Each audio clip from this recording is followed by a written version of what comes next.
Welcome to a unique episode of The Wireless Way. I have a new friend, a new guest here, Richard Heptinstall. He's with Ciena. And if you're selling fiber out there in the world today, you know the brand Ciena. Richard, welcome to the show. How you doing today?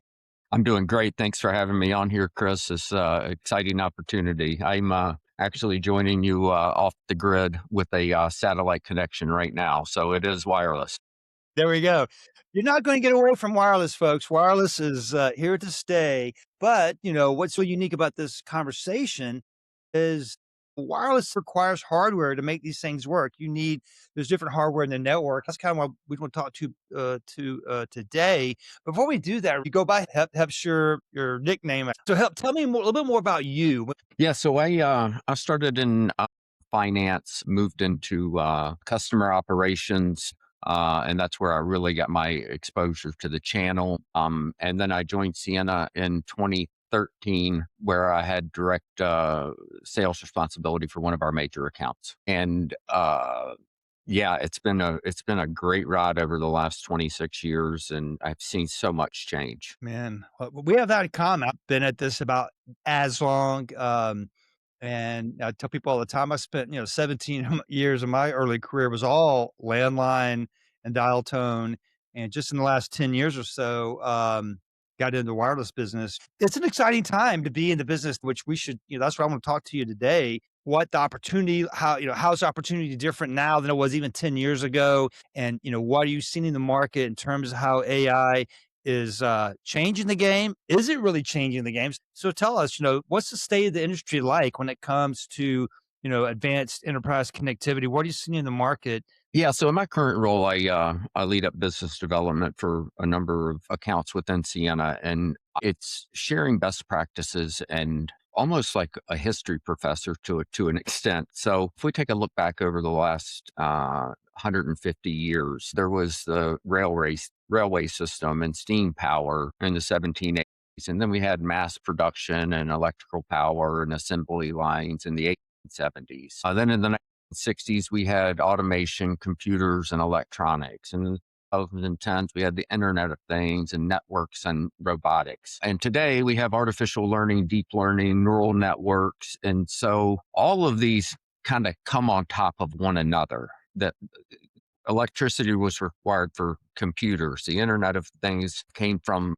computers, and artificial intelligence is obviously coming from networks and computers and electronics. And so this is really the industrial revolution or catalyst over the last 150 years that I'm super excited about. If we look into it in our industry, Chris, it's really mega trends that have driven this. I'll call it over the last 20, 22 years. And we can really start on June 29th of 2007, and that's what changed everything. And that was the birth of the iPhone.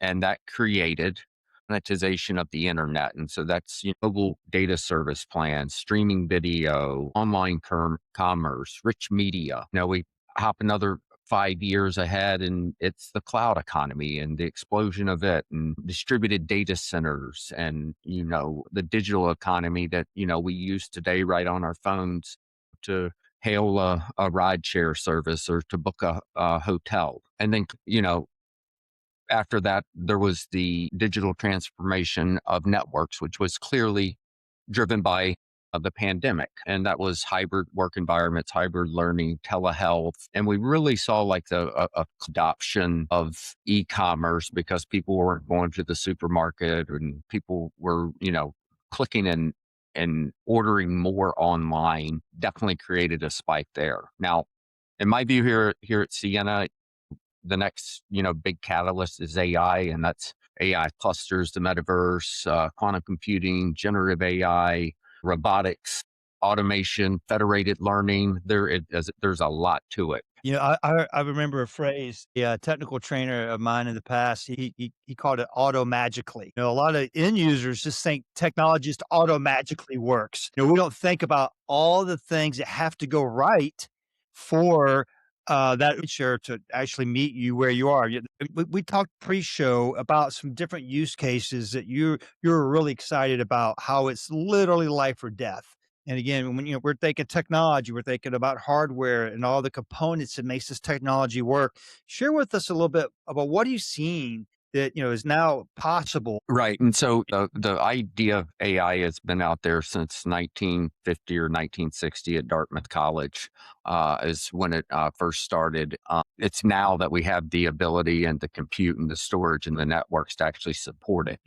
And so I put a big umbrella over healthcare. And so that is radiology, pathology, genomics, pharmaceutical drug development. And, if you just take a look at, large hospitals that have, purchased superpods and, thousands of GPUs, they have been training these GPUs primarily from a radiology perspective. And the amount of capacity, whether it's for a textual clinic support, a PET scan, an MRI, a CT scan, kidney tumor data set. I mean, these are large sizes and volumes of data on these scan. And so what's happening is hospitals are have stood up data center AI compute centers, and it's typically two of them. And they have optical networking in between the hospital campus, the two AI compute centers, and then also a carrier hotel where they will pick up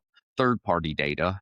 So somebody that is out of network where they could send it back to the hospital to review. And so they take these scans at the hospital. It goes into these GPU data sets, roughly 150 trained models today that are continuously being trained.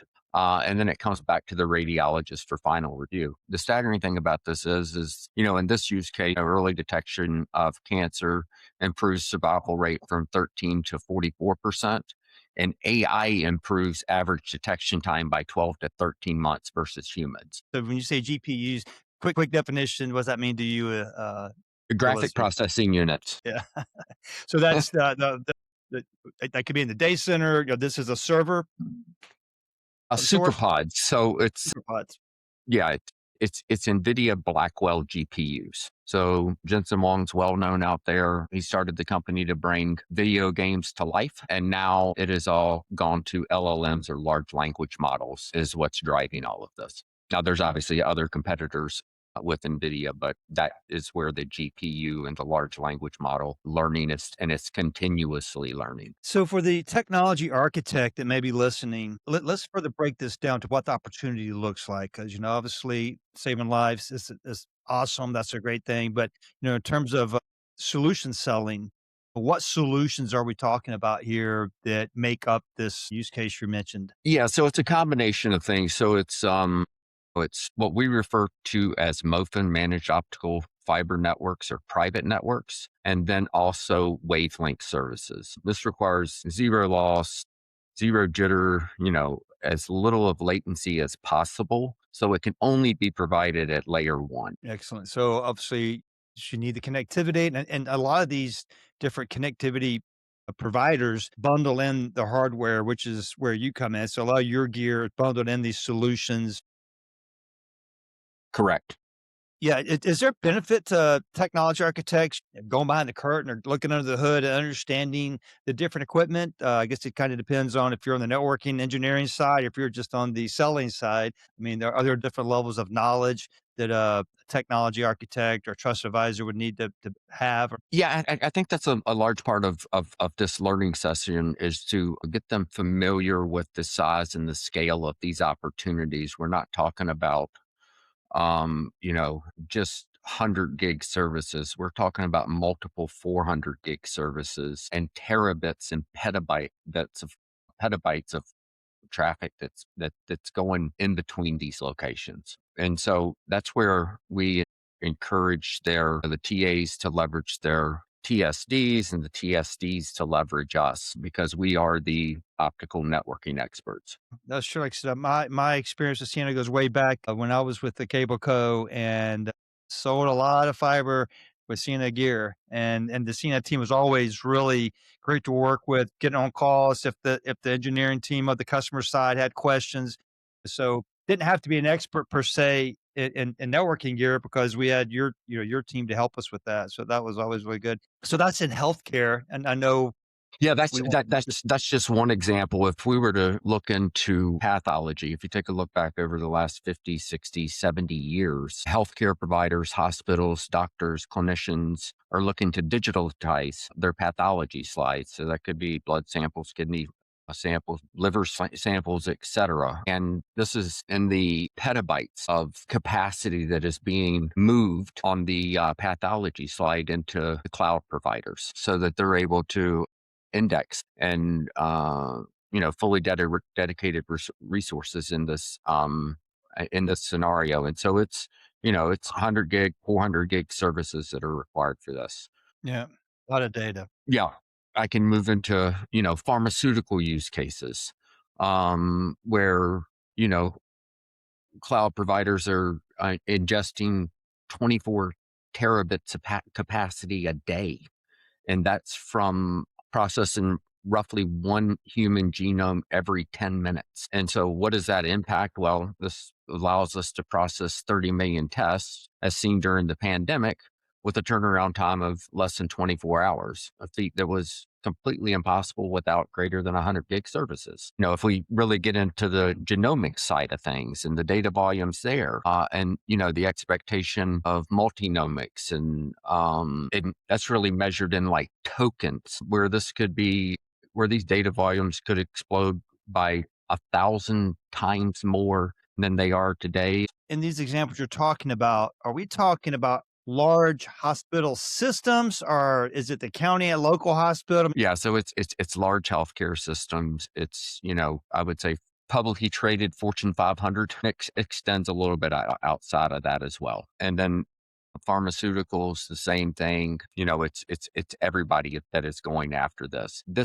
See economics start to make sense. This will hit regional healthcare systems if it hasn't already. I haven't seen that use case yet, but they are certainly leaning on the larger healthcare systems for their private GPUs. Yeah.